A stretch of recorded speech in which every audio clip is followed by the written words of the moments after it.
What's going on, everybody? This is Aaron Trevino here, back with another wonderful guest down here in the beautiful state of Texas on our Texas Real Estate and Construction channel.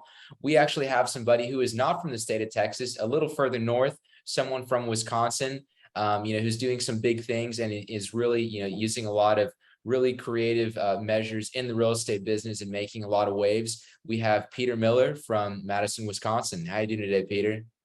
Doing great. Thanks for having me. Absolutely. Yeah, no, honored to have you on the show. When we first connected, at first it was a lot to process, but at the end of it, I thought, man, that's a heck of a story. And we need to chat another time. Yeah, I'll try to slow it down. I can talk pretty fast sometimes, it's hard to take it all in. Yeah.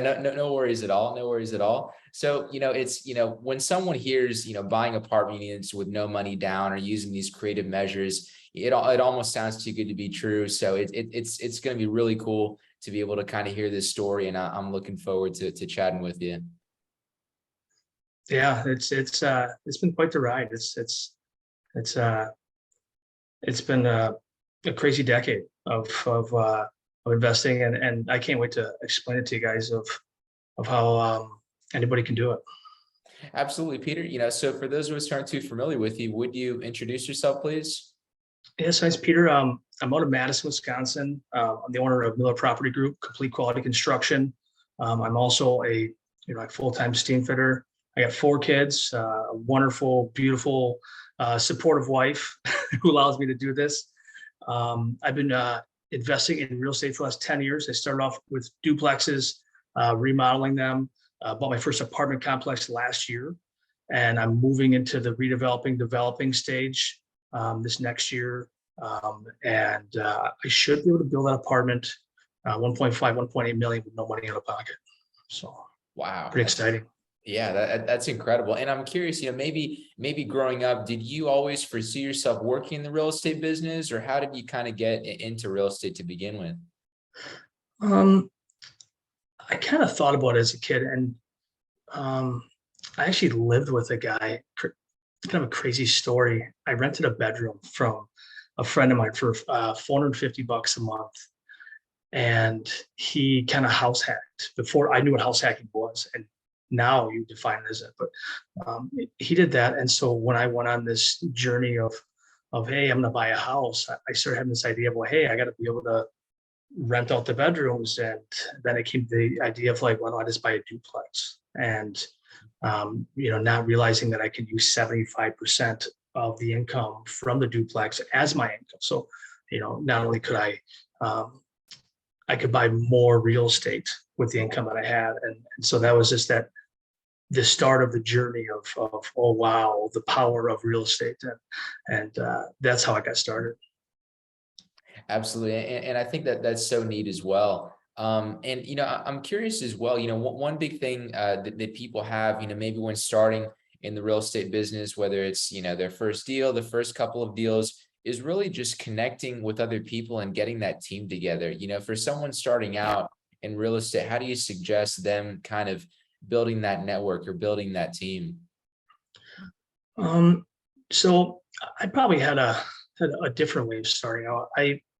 I started off and never read any real estate books, never went to any meetings. I was kind of aimlessly, I bought one duplex, did the work on it, moved in, and then I'm on Craigslist, and a guy has added 6 words, it's 4-bedroom duplex for sale, East Side Madison. And it turns out to be a block away from me. And so I buy that one, remodel it.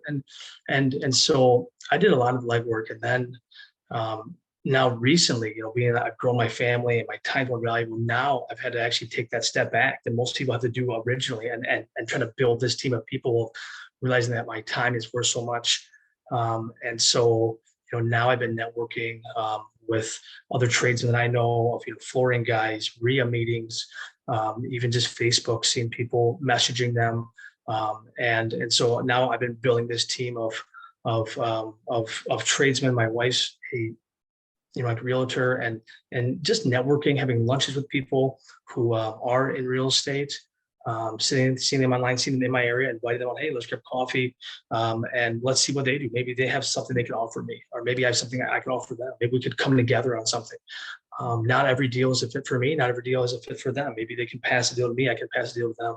I got friends that are looking for, 8 units and above. They're going to pass me a smaller deal. If I come to a bigger deal where it's like, hey, I can't afford it, I'm going to pass this $2 million deal onto them. Now, come next year, I'm not going to pass that deal onto them. So, I'm going to buy myself. So. Yeah, absolutely. And I'm curious as well, maybe when you were starting out, I find it interesting that it was, you didn't seem to be afraid, right, from the jump. You just kind of jumped right in, whereas a lot of people kind of have that paralysis by analysis, right, doing all this research and never really getting started. Yeah, it was, I remember moving in and then having like $2,000 in my account, and like, here I spent all my money in this remodel, and here, this is hindsight. Like, I thought like paying down the mortgage would be a good thing. So like I didn't take like the full draw. I had a FHA 203K loan. So I had a remodel loan. And so, here learning, you make, silly mistakes. I left 5,000 on the mortgage. Thought it was a good idea. That's a middle-class idea. You think, okay, I'm going to pay down the mortgage. Everyone says pay extra on your mortgage. Well, I didn't realize that this is investment. I should have, I could have written that money off. More money in my pocket would have been better. And so, yeah, it was nerve wracking. But I think the more educated you are, you eliminate the risk. If you're somebody who operates a crane, let's say you operate a crane and it's 50 stories up and you're downtown Chicago, you're like, that's really risky. But if you ask an operator, he says, no, it's not risky at all because I'm educated on it. And by being educated, I've eliminated the risk. And so I think that the more education you have, the more that you're, look at the numbers. And you might not be, at that point, I didn't have the real estate or the financial education, but I ran the numbers and I looked at it and was like, wow, I'm paying $400 a month rent. I can actually live in the one side and pay $400 a month and actually own something. I'm like, this is just a no brainer. And so for me, it wasn't a risk, but family and friends who saw it, they were like, what are you doing? This was really obscure for them because they could not envision themselves, even doing something like this. They were like, you should buy a house, you should settle down, you should work at your job till you're 65 and hope for a retirement. And so that's their mindset. And mine was like, no, I'm going to do this so I can do something better with my life at an earlier age. So.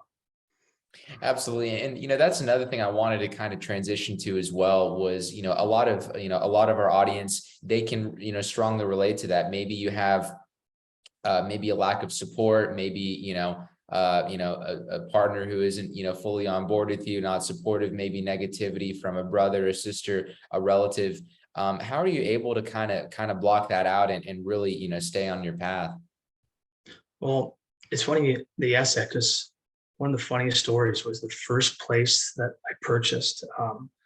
I brought my father-in-law and my brother-in-law with it. It was the final walkthrough, and we walked through, and this place is just destroyed. I think there was carpet in one of the bedrooms. The tack strips were still in the bedroom. They painted the subfloor because they said it was molding, and there was dog poop, and it was destroyed. And I walked him through it, and when we got done, they're like, "Hey, we don't know how to tell you this, but you need to find a way out of this deal." And I was kind of, like dumbfounded because I'm closing tomorrow. There's no way out of this deal. This is going through regardless. And so they were very adamant. And so I went home that night and I was talking to my girlfriend, my current wife, and having a conversation. And I was like, hey, like, am I, kind of second guessing yourself? Because you have these insecurities, you're new at this, and being the first property. And it's like, no, this is going to be a great investment. And so we purchased that, remodeled it in 6 weeks, lived in one side of it. Currently that property after PITI is $1,400 a month positive. I already burned it, pulled all my money out of there. I owe less than $200,000 on it. It's worth about $420,000. I would burn again, but with the interest rate so high, it's just not worth it right now. But if they drop, I'll probably refinance it again and yank out more money. But for the time being, yeah, it cash flows like a pig. It's got great equity in there. But I wasn't upset at that. And years later, you find out that their opinions come from a place of love and compassion, but it's also their own insecurities. And so people are going to deflect that onto you. And when you realize that, you goes, hey, this is somebody caring for you. This is someone who just has a different perception. And so they would never take that risk. And that's fine. But and it's good to sometimes hear them, because maybe there is some validness in that. Maybe there's a little bit in there, but I still bring it up to them and joke around with them about it. And it's kind of a little funny joke of, hey, remember that one time? Oh, come on now, and I didn't think you had it in you. That's what my father says. But yeah, I just realized that it's mostly people's own insecurities. So Yeah, that there's a great point to that as well. And I find it interesting as well, because we're living in this really interesting but kind of weird time with social media, right? Never before have you been able to say something negative, to someone and ever actually, tell them that verbally, right? You can hide behind a computer and, you post something online, someone can spew any bit of negativity. So it's not only from family, you're also dealing with that from technology as well. yeah, I agree. I just posted. I posted on Bigger Pockets and Burr. I posted that development deal of no money, and there's obviously naysayers that are there, and it's a great deal to build a property 5 minutes from your house, worth 1.5 to 1.8 million. It's going to cash flow $2,500 a month. This and who wouldn't love to like to build that, and yet there's still people who are like nitpicking it. Oh, it's not, that's great. Oh, and but if you show them the numbers in person, they probably never see it to your face, but they're trying to get a rise. So it's fun though. Yeah. Yeah, no, completely as well. And I guess maybe to kind of, take it from the beginning in terms of, development, could you describe what the difference is between development and redevelopment? So development would be, I looked at a parcel about 20 minutes out on the outskirts of Madison in the suburbs, and it was on 20 acres. And that parcel I was looking at, storage units. And so I grabbed the parcel. It had wetlands, figured out the setbacks for the county, 75 feet, actually scaled them myself on there, and met with a storage unit builder to kind of get ideas, float things back and forth. He came here one night, we stayed for 3 hours, going over plans and designs. And then I scaled those and drew 600 units on there of what we could fit on that parcel. And then I reach out to that village, and the village is like, well, across the street is going to be 60 acres of single family, and we do not want storage units there at all. None. And I said, well, why is that? And well, they look ugly in 20 years and nobody replaces the steel, and we want commercial. Okay, great. So that didn't work for me. So that would be like development. You're going to develop it. Another example would be, I know a realtor locally, she bought 20 acres and she bought it for $1 million. And then she spent 3 years and over $200,000 in just engineering fees of lot layout, stormwater management, electrical utility runout, all of that encompassing that you would need it in a entire neighborhood with apartments, retention ponds. And so then she sent that, and this was 3 years of her sending it to the city agreeing, and the county rejecting it, sending it back. And then so then she changed it. Now she does it, the city disagrees, the county accepts it. Okay, so now so just replanning. And then once she was able to get that accepted, I think it was 2 or 3 years it took. And so then she was able to start building. And so what she did is she bought that 20 acres for $1 million. And now they say, okay, you have 60 single family lots in here. You have this 40 or 60 unit apartment complex, and they itemize that by what the value of it. So now those lots values $20 million. And they say, well, you got $1 million, it's all paid off. So we'll allow you to borrow 80% of that. So we'll give you 16 million to start putting roads in and infrastructure. So that's development, more risk, because obviously you got to put the roads in yourself, you got to put the utilities in, but the upside of that is tremendous, and she was literally going to get these 6-unit apartment complexes for free, the lots for free. She was basically only bought it for the duplex and 4 units and the large apartment complex lots. So that would be development. Now, redevelopment would be if you had a parcel that had a existing property on it and you wanted to add behind it. Let's say, like in my example, I have like 5 unit and I want to add a unit behind it. want to redevelop that parcel, or if I want to tear down that 5-unit and say, hey, I want to build a 16-unit here, that would be redeveloped. Yeah, no, and that's a great distinction to make as well, because, maybe you see that online, you see the word development and redevelopment. It just kind of seems like, redevelopment meaning, you're developing something that already exists, and then development would mean just taking it from raw land. So that's great, great insight there. Yeah. Yeah, absolutely. And, curious as well, what do you, maybe when you're developing, what do you think is the most important thing when you're looking to develop properties, the right way? So if I'm looking at development, I'm looking at, and I like to be in capital cities, and that's where I think Madison, for me, fits my location the best. And by capital cities, I think, when I look at where the money's at, the capital city is the avenue that is taking all the tax dollars in. So you got to follow the money. And so all the money comes in the capital, and then it all dribbles out to all the other parts of the state. And in Madison in particular, they have a world-class university. They have county, they have city, they have state, they have federal, they have like military. All them people work in Madison. And so they're all going to go shopping on the way home. They're going to eat somewhere.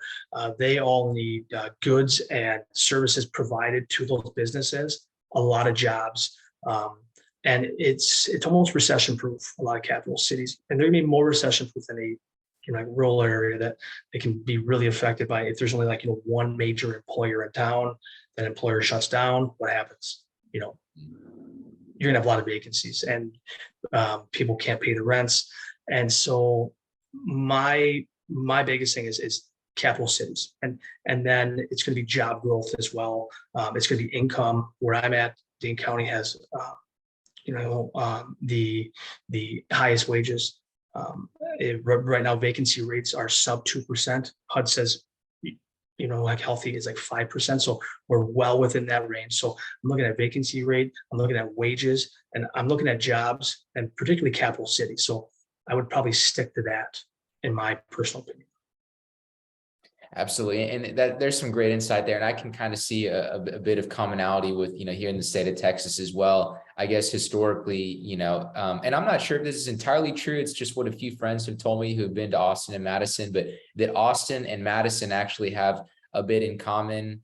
I guess maybe in terms of culture, university, capital city, and then money coming in. So I can, maybe see a few parallels there. Yeah,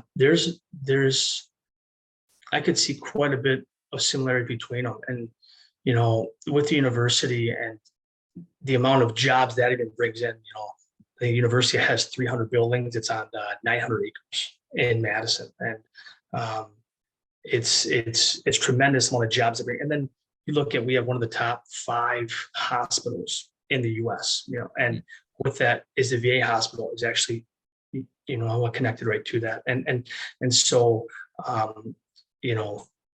along with it, there's also 2 other major hospitals as well around town. So you add that in, it's for me, it's a no-brainer. Now, I would consider, like developing elsewhere as well, but I think location, if you would go, like anywhere beyond where I'm at in Dane County, location would be key for me. It would have to be visible, easy commute to the major city, because most people, if they are living in the rural area, they're working in the major cities. That's where all the jobs are. We've got rid of manufacturing as a country. So you're not manufacturing in some smaller town now.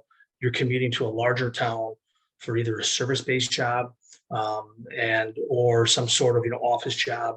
That's what our economy has kind of gone to. We don't manufacture anything. So all these rural towns that have factories are kind of non-existent, at least up by, like us. So, so for me, I would consider, like developing, but it would have to be, like by like major interstate, major highways. So. Yeah, and there's definitely some great insight there. And I guess it kind of leads me to, the big question of the night is, how can you buy or build apartment units, without investors or money out of pocket? Like, how are you able to do those sorts of projects in hot markets like this? So when I first got started, I've seen friends who have scaled quite faster than I have. And my thought has always been is, my goal is I am building the, like Empire State Building, and I'm not going to build it on like 6-inch slab. I'm going to build it on the deepest foundation I can. And so I've slowly acquired, like duplexes. I think my cash flow after PITI is around 10 grand right now. I still work full time. And so I have enough now where now it's okay. Now I can move into this development phase. And so I ended up buying an apartment last year. I bought it for $538 with a $20,000 closing credit. And it's kind of a funny story there because I had driven by this ugly apartment for about probably about 6 months. And I actually, I called the owners up and I talked to them on the phone, and his wife wasn't really having it. She's like, "Hey, we're not going to sell this," and was very, very short of me. And I told her I would call her back. I called her in like 6 months later. And now she was willing to talk. So I met him. We agreed on a price. And then the neighbor was a realtor and kind of got in the middle and was like, "This is worth way, like more money. Don't sell it." So they tried to list it, no offers. I offered exactly what I offered them initially. And I did tell him, I said, "You know what, if you can get more money, good for you, have a way out of it." So he reached out to me 3 months later. He said, "Hey, I think it's worth more." Sure. Okay. You said the price. I agreed to it. And so we did agree for, I think it was 518 instead of 500,000 with a $20,000 closing credit. So it was 538. On the income approach, I did appraise out at 515. On the sales approach, things like 575. So it came up to like 550 was worth. I did put about $80,000 into it 1 year later, increased rents about 70%. On the income approach now for about 900,000. On the sales comp, it's about 750. If you just took 800, probably be higher, but let's just take 800. I owe about 420 on it, 415ish around there. So I have the ability to, cross collateralize. If you took that amount, if you took the 800 times 0.8, the bank will allow me to cross collateralize 80% of that, like value on that parcel. And so if you took that, it's like 624-ish or 630. And if you subtracted that from what I actually owe on it, it comes out to be about 220,000. And so for every $1 I have, the bank will give me 4. So if you take 220 times 4, 220 times 5, it'd be 1.1 million. So just on that building alone, I can buy next year, or I can build a $1.1 million building. And then on top of that, being that I'm applying for, like rezoning, I'm going to gain another $200,000 in land value. And of that, once again, they're going to allow me to borrow 80%. So I'm going to get another 160,000.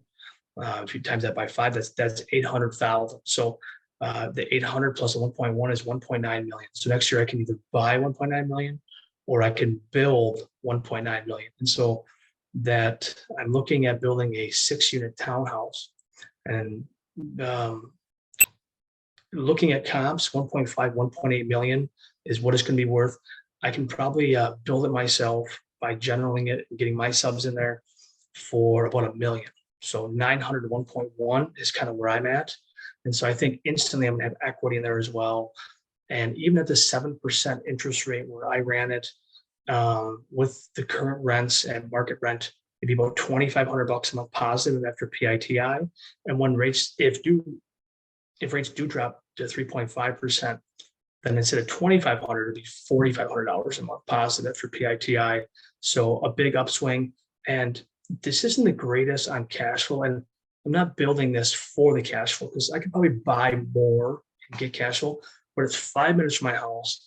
And the amount of equity that I'm going to build in this within a year is going to allow me in 2024 to be able to either buy or build 2.5 to 3.5 million. So I'm going to be able to grab that equity out of there, and I should be able to build that. And this will push my cash flow up to $12,000, $13,000 a month.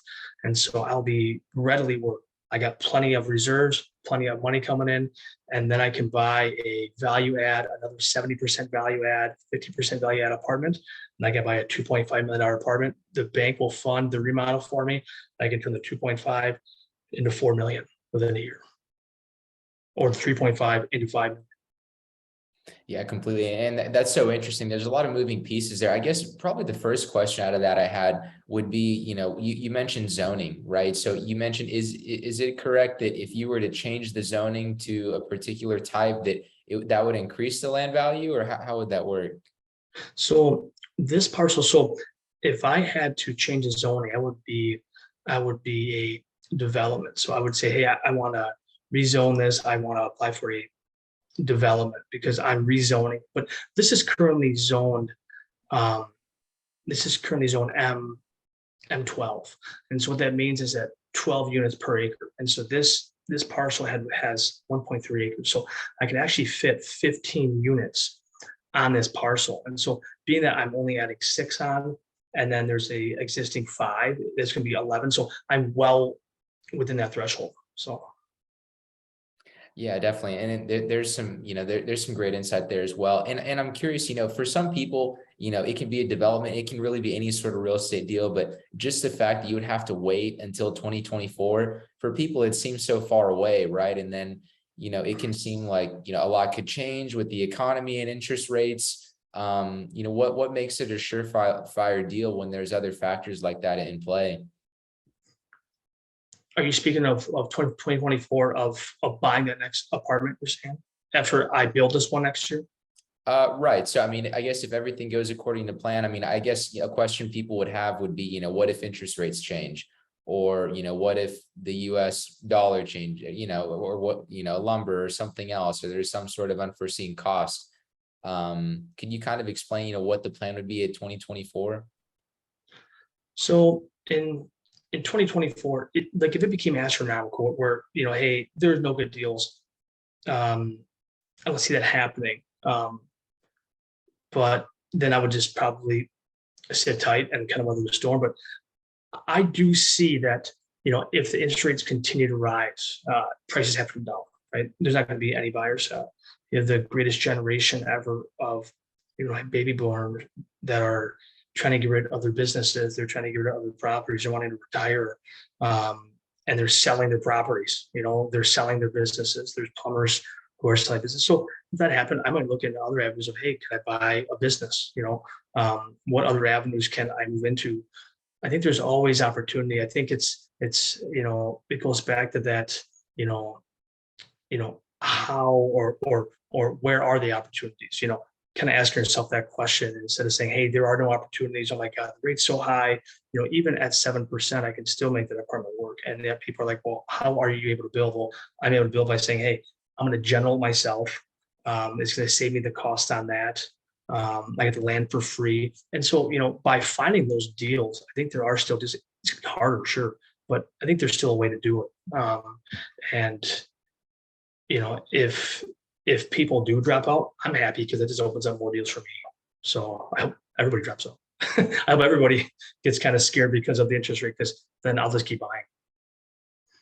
Yeah, absolutely. And, that's such a great point as well. And I think, if you could maybe explain as well, because, I guess it's a lot of information to digest, especially for someone who, maybe hasn't done a development deal before. And, it can be, I don't know, it just seems very difficult to kind of wrap your mind around the fact that you can do such a large project, valued at millions of dollars for really no money out of pocket. Well, it's like any big job, it seems big because you're looking at the job, right? And so if you start breaking it into small steps, it becomes like achievable. And so it's like any remodel. First time you do a remodel, it's like, oh my God, I got all these tasks, I got all these people. And then you start line iteming. You just say, okay, what do I need? What's the first thing you need? And like the first thing you're gonna need is that, you can ask yourself, is that what are the, like setbacks? What can you actually build in this? What's your zoning? Is that going to allow it? Because that's going to determine, hey, I got to get it rezoned. What's the chance of that? You got to look at, like wetlands. I have this property backs up to 5-acre wetland, and so I paid for a like lineation line to get marked out. And the old one was probably 60 years old, wasn't accurate. And it was way off. It was like 10 feet up above grade. There's no way that that's even accurate. So had to pay for that, got that marked out. Okay, what are the actual setbacks? Reach out to the village. They're saying, hey, we're adopting the county setback to 75 feet, which then restricts me for where I can build. And so then I'm in a big rush because their setback is actually 25 feet. So, knowing that there's a environmental corridor that runs there as well that I got to be aware of. And so you start looking, okay, what could hamper me from building there? There's a like easement on the property. There's a pole that holds the power poles on the main street. But in the easement it says that they will relocate it once. Fantastic. They will relocate it for me. If not, I'll probably pay to have it relocated. And so, okay, once you cross all that off and you say, okay, you can either do two ways. You can do the legwork yourself or you can hire a company. I hired a company that actually does it for larger units. And I think it was about $1,400. And so he did a preparation base map. And so what he'll do is he will look at the easements. He will GIS it with GPS points. He won't survey, but he'll look at existing surveys and existing, like GIS points, and then he'll actually lay out different size apartments for you. So then you can choose what's going to fit on there within those parameters that are going to fit for that parcel. And he's going to double check all that.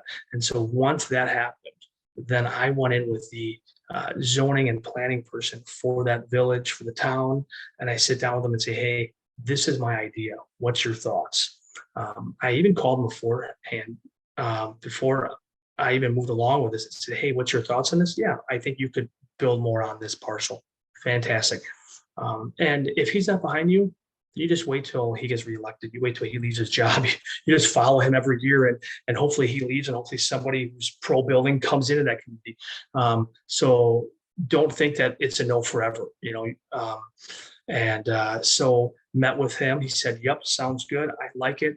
Let's go to the planning commission. So the next will be the planning commission. I'm going to that November 8th, actually. I think it's a Wednesday. And so I'm sitting down with them and I got a concept plan. So, I got a few $1,000s into this and I'm going to go to them and say, hey, here's this concept plan. What's your feelings on this? And they might say, hey, we don't like this. We want this. We want that. Okay, great. I'm going to accommodate them because they're going to decide whether or not this goes through. Or they say, you know what, we love it. Let's push it through. Okay, so that's a concept plan. And then I'll actually go to a formal rezoning meeting with them. And so I then will submit my plans. I got to have, I think it's elevation drawings, like stormwater runoff they want to see as well. And so they're going to have their own criteria. Different municipalities will actually tell you, this is what we need from you. And those are going to be hard unless you're in that field. You're probably going to have to hire that out to somebody. And once you have those, then you're going to go in, they're going to approve it. Okay, yep, we love this, we approve it. Come in next month, and they will send out a letter they will have within 500 feet, they might say any residence within 1,000 feet, they'll send it to the owners, and they'll say, hey, this is the plan, this person wants to do this. What are your feelings on this? And then the public can come in and they can say, hey, we love this, or hey, I don't want it. It's be more traffic. I got kids, or I don't want this ugly building behind me. And they can say this. And then they can decide whether or not, hey, is the benefit of this building going to be more beneficial than this one person who's upset, And so my thought is that I have this really ugly building and it's downtown. And it's 2-story and it's got old like slate on there, 1960s era. It's got like like cinder block basement. It's this ugly looking. So I'm going to him and saying, hey, if you allow me to build this, I will side this and I'll put limestone on the whole front and side. And I'll roll that into that loan for no money out of pocket. And so I will actually beautify their downtown, which is it's this ugly building. This guy owned it for 44 years, didn't take care of it. It's just looks horrible, and they're wanting to revamp it. So I'm going to leverage that. And then I'm going to go in there and say, hey, I bought this. The taxes were $3,600 a month. No, sorry, $3,600 a year. Now they're 66. And when I build this new one, it's going to be $30,000. So, not only am I beautifying your downtown, but I'm also helping out people who are on, like fixed incomes. And my goal is that I would rather have you raise my income, or, have my taxes than to raise somebody who's retired on a fixed income and raise their taxes. So allow me to build this so I can help your community out. And I don't need your money. I don't need any money from people.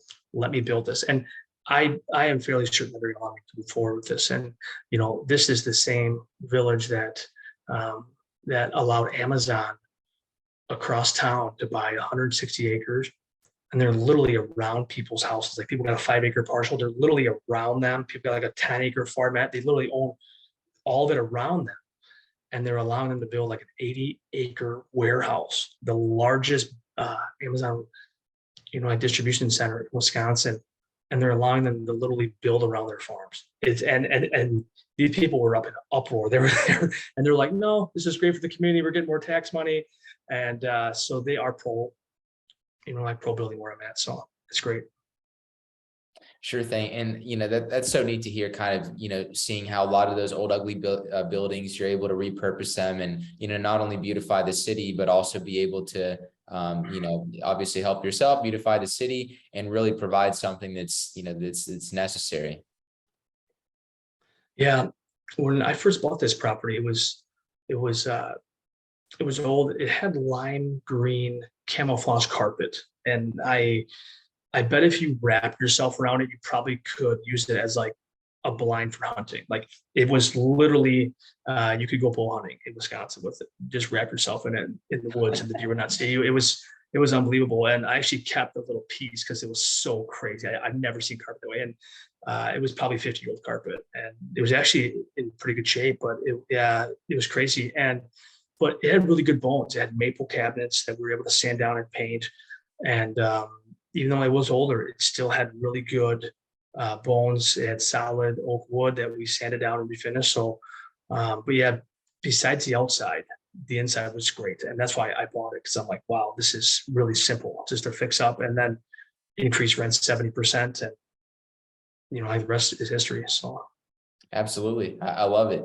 And I'm curious as well, do you have any sort of advice for someone who's looking to get into real estate development or looking to do these sorts of, projects? Yeah, I would say in today's market, if you haven't built up enough assets, I've been fortunate where I've built up enough where I can do this myself. You're going to have to, like syndicate, you're going to have to somehow crowdfund some, it's going to be a lot of money. Now, the way that you would get it is if you bought like a 4-unit on a large parcel and you thought, hey, I could build on the backside. You could owner occupy that for 3.5% down, and then you could go back to the bank and then redevelop it and build behind. And if you did it right with that 4-unit, within 1 year, if you just didn't renew leases and moved apartment to apartment, you could remodel it yourself, get contractors in. You could do it in that manner. That's how I envision it. But, I wouldn't be able to do this if I didn't have the ability to cross collateralize off the existing apartment. And if I didn't have, this foundation that I built over the, like last decade. But anybody can do it. I started off with 1 duplex, lived in one, lived in a second one, bought a third one. And I've used HELOCs on my primary residence to kind of help out with down payments and remodels. And then I refi, pay them back. And so, anybody can do what I'm doing. And I should have done it sooner ago, but years ago, but here I got kind of late started. I started off and bought duplex. I didn't know what I was doing. And then Red Ridge San Cordat and was like, oh my God, I'm doing this all wrong.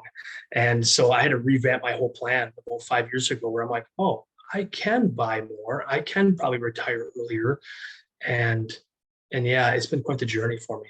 But, back to that redevelopment part, and developing, if you're wanting to get into it, I think one of the best ways is to buy a parcel that you can add on to and to redevelop. Now, if you're going to, develop it, you can say that for years. That one woman that I know, about 20 acres, she sat on that for 3 years. She sat on 1.3 million for like 2 or 3 years waiting. And then she had to build the roads. And so, during that time, that money, it's not making any cash babies for her. It's just sitting there, just sitting stagnant. She's actually losing because of inflation. So you imagine if you're losing 10% on inflation, and we all know it's 20%. Let's be, realistic.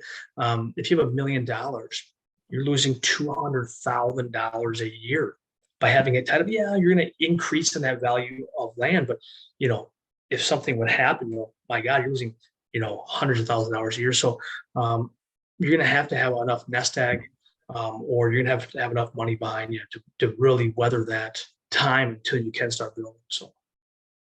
Sure, absolutely. And that's really, some great insight on just, making your money work for you. And, I'm curious about you as well, Peter. What's, you've obviously done a lot of really neat real estate deals, a lot of really creative measures that you're using to get these deals done.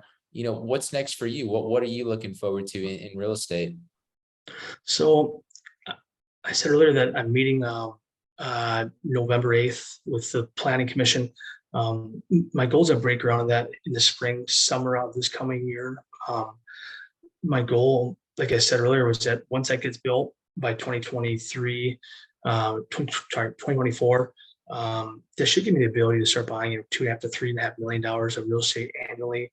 And with the value add, I think I can, with what I have in place now with the crews and with the guys in place, I should be able to 50 to 70% value add a lot of these older places with my skill set, with the crews that I have. And so to be able to turn like $2.5 million apartment complex into a, 4.25, let's say $3.5 million for $250,000 and make $750,000 per year, I think I could do it. And so my goal next year is to build. The following year, I'm going to do, $2.5, $3.5 million apartment, flip that, and probably do that another year. And then my goal is to do 2 of them a year, do $5 to $7 million of purchasing with a value out of 50%. And I hope by 2026, it's probably $5 to $10 million a year annually that I'm purchasing with a value out of 50 to 70%. So that's my goal moving forward. And pretty much everything that I have planned for has happened. So every purchase that I've said, hey, I'm going to do this next year, has happened. I've not had any failures. I've been, I cross my T's and dot my I's, and I have no doubt that this is going to happen. And I hope to talk to you here in another 2 years and say, hey, yeah, Aaron, I just bought $10 million this year, and hey, it came true. And I would love to talk to you again when that time comes. So. Yeah, whether it's a phone call or another podcast in 2 years, I'm looking forward to hearing the good news on that. So I think that's awesome.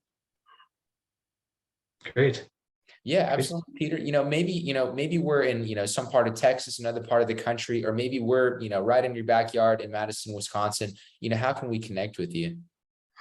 My email address, it is, prmillerpropertygroup at gmail.com. I'm on Facebook, Peter Miller. And if you have questions, reach out to me. I answer all the questions. I had a bunch of questions on, my bigger pockets. More than happy to answer. I get back to everybody. And this is kind of a group where I've reached out to people. I actually reached out to quite a few people on the Bigger Pockets podcast, and they've been great. Like a lot of, like information from them. And if you have any questions, reach out. I'm more than happy to help. So. Yeah, absolutely, Peter. It's been great talking to you, a bit more about your background, kind of coming into the business, getting your feet wet in real estate, and now, really it coming full circle where you're doing these sorts of, these sorts of development and redevelopment deals and these different strategies. And, at the same time, also offering something great for the community. So, I really appreciate you coming on, and thank you so much. Oh yeah, Aaron, I thanks for the opportunity, and I really appreciate it. It's been great. And yeah. Sure thing, Peter. Thanks so much. We'll talk to you later. Thanks, Aaron.